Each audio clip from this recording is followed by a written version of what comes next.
உலக மக்கள் எல்லோருக்கும் வணக்கம். இது உங்கள் அம்பிகை ஜோதிடம். நான் உங்கள் ஜி கோபால் பேசுகிறேன். இன்னைக்கு பேசக்கூடிய பலன் என்ன அப்படின்னா, சுக்கிர பகவானின் பெயர்ச்சி.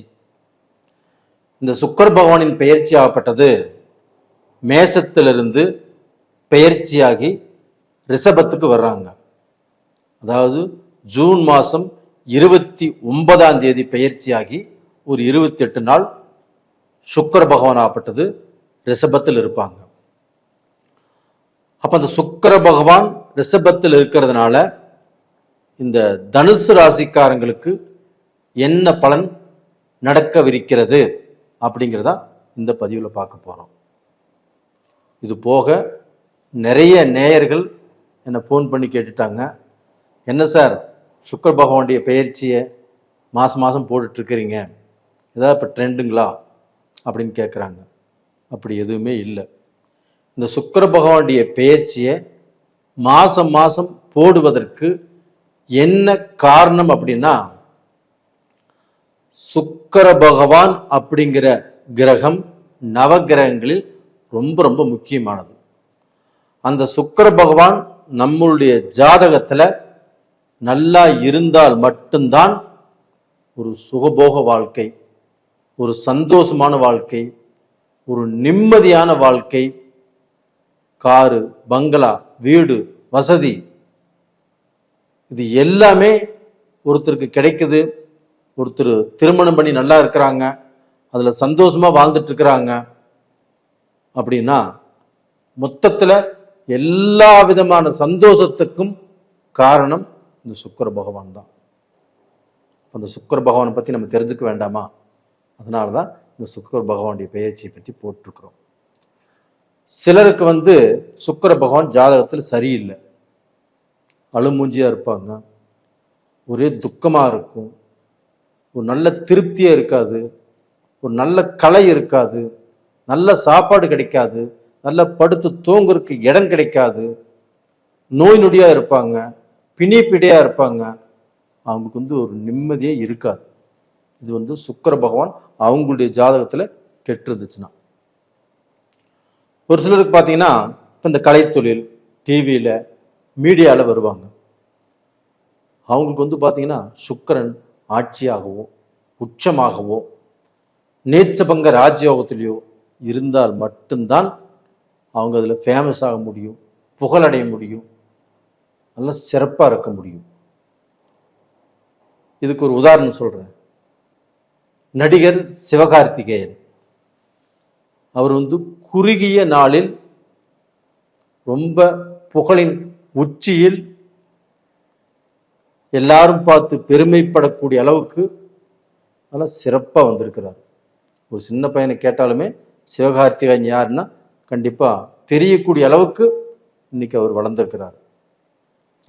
இதுக்கு பாத்தீங்கன்னா அவருடைய அறிவோ, அவருடைய திறமையோ, அவருடைய முயற்சிகளோ எவ்வளவு இருந்தாலும் அந்த சுக்கிர பகவானுடைய அனுகிரகம் ஆட்சியாகவோ இல்லை உச்சமாகவோ இல்லை நீச்ச பங்க ராஜயோகமாகவோ இல்லை அந்த சுக்கிரனை சுபகிரகங்கள் பார்த்தோ இல்லை அந்த சுக்கிர பகவான் ஏதாவது நட்பு ஸ்தானங்களில் இருந்தோ, அப்படி இருந்தால் மட்டும்தான் இவர் இந்த அளவுக்கு வளர முடியும், பேர் புகழ் ஜொலிக்க முடியும், நல்ல பொசிஷனுக்கு வர முடியும்.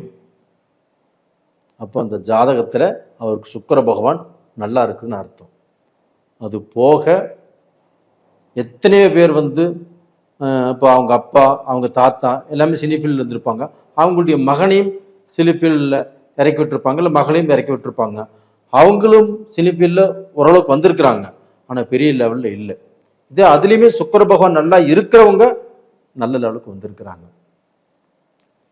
இது பார்த்தீங்கன்னா சுக்கிர பகவான் ஒருத்தருடைய ஜாதகத்தில் கெட்டு போயிருச்சுன்னா அவங்க நல்ல லெவலுக்கு வர முடியாது. ஏதாவது வேற பெண்களுடைய தொடர்புனால கெட்டு போயிடுறாங்க, மாற்றான் மனைவியை ஆசைப்படுறதுனால கெட்டு போயிடுறாங்க. நிறைய சொத்து, காசு, பணம் எல்லாமே இருந்து பெண்கள் விஷயத்துல நிறைய பேர் அழிச்சிருக்கிறாங்க. அதுபோக கோர்ட்டு, ஜெயிலு, சூதாட்டம், ட்ரக்ஸு, திருட்டுத்தனம், இந்த மாதிரி வழியிலையும் நிறைய பேர் நிறைய விஷயத்தில் அழிஞ்சு போயிருக்கிறாங்க. இது பெரிய லெவலில் இருந்து கொஞ்சம் கொஞ்சமாக அவங்க சொத்தை எல்லாமே அழிச்சு நடுத்தருவுக்கு வந்தவங்களும் இந்த சுக்கிர பகவான் கெட்டு போனதுனால தான். அப்போ அந்த சுக்கிர பகவான் ஆகப்பட்டது எங்கே இருந்தால் அவங்களுக்கு கெடுதலான பலன்னு தெரிஞ்சுக்கோங்க. ஒரு ஜாதகத்தில் 6ஆம் இடம், 7ஆம் இடம், 10ஆம் இடம், இந்த 3 இடங்களில் சுக்கிர பகவான் இருந்தால் கண்டிப்பாக இந்த மாதிரி கஷ்டம், துரதிருஷ்டம், அவமானம், ஜெயில் வாழ்க்கை இதெல்லாம் அனுபவிச்சு தீருவாங்க. இதுவும் 6ஆம் இடத்துல, குறிப்பா 6ஆம் இடத்துல இருக்குதுன்னா செய்யக்கூடாத தப்பை செஞ்சேங்கிற பேர் வரும். அவங்க செயலினாலும் ஒத்துக்க மாட்டாங்க. அது மாதிரி நடப்பதும் இருக்குது. சார், எனக்கு இப்போ சுக்கிர பகவான் 6ஆம் இடத்துல இருக்கிறாங்க, இதற்கு விதிவிலக்கே இல்லையா? கண்டிப்பாக 6ஆம் இடத்துல இருந்தாவோ, 7ஆம் இடத்துல இருந்தாவோ, 10ஆம் இடத்துல இருந்தாவோ இதற்கும் விதிவிலக்கு இருக்கிறது. அப்படின்னா அந்த சுக்கிர பகவான் நின்ன ஸ்தானாதிபதி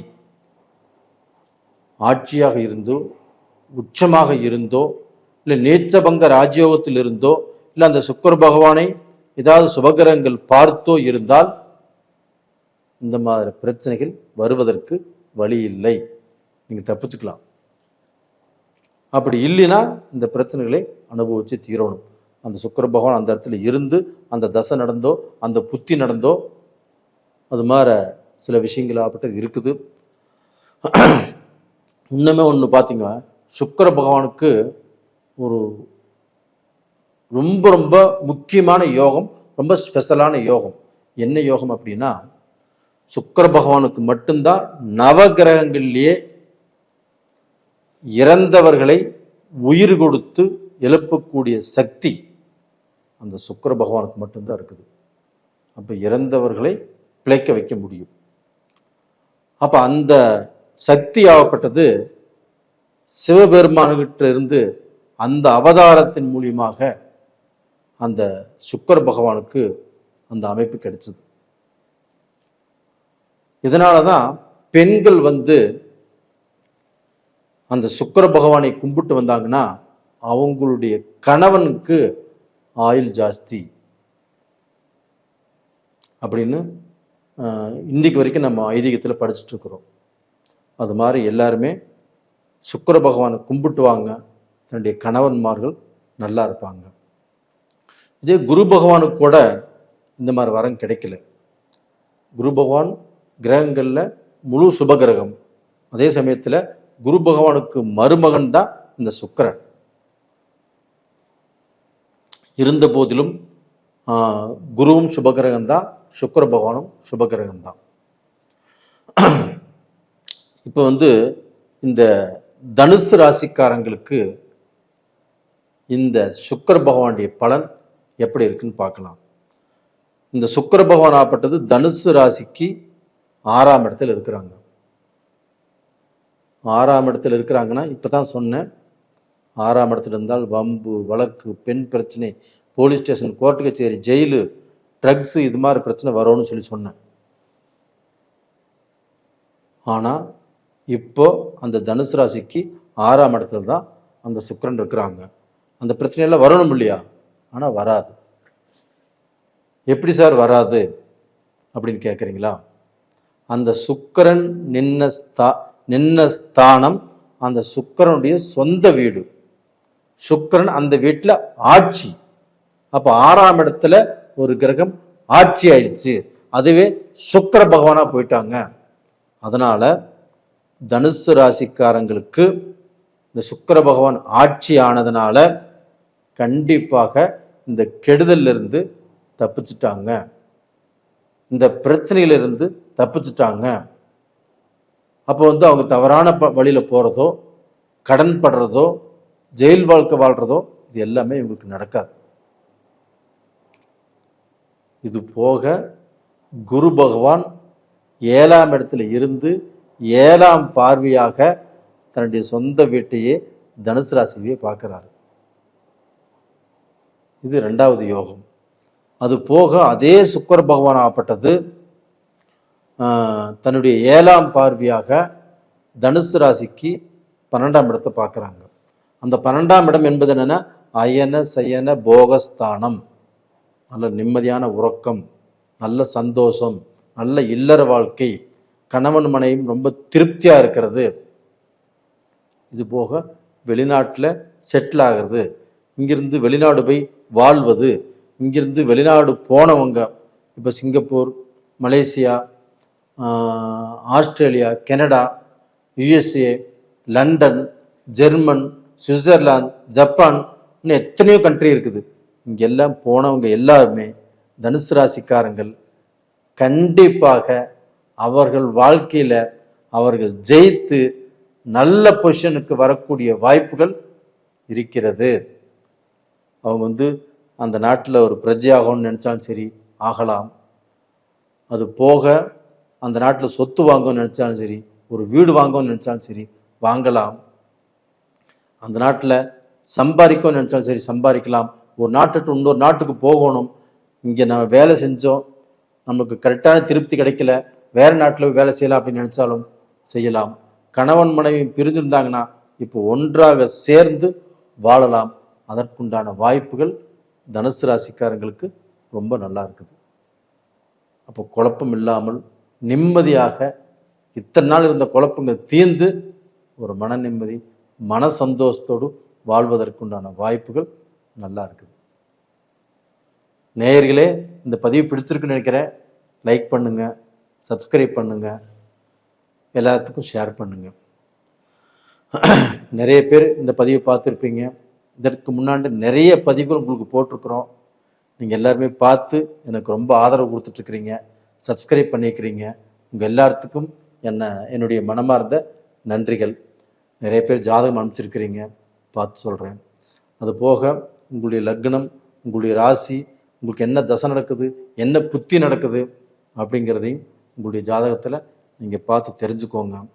அது போக இப்போது இந்த பதிவு சொல்லியிருக்கிறேன்னா இதில் 80% பேர்த்துக்கு நல்லா இருக்குது, 20% பேர்த்துக்கு நான் நல்லது சொல்லியுமே அந்த நல்ல பலன் நடக்கலை அப்படின்னு வேதனைப்படுறாங்க, கமெண்ட்ஸும் போடுறாங்க. இது நான் உங்களுக்கு கணித்து சொல்வது எல்லாமே உண்மை. ஆனால் உங்களுக்கு நடக்கலை அப்படின்னா உங்களுடைய ஜாதகத்தில் தான் எங்கேயோ பிரச்சனை இருக்குது. அது என்ன ஏதுன்னு பார்த்துக்கோங்க. உங்களிடமிருந்து விடைபெறுவது உங்களின் ஜி கோபால். நன்றி, வணக்கம்.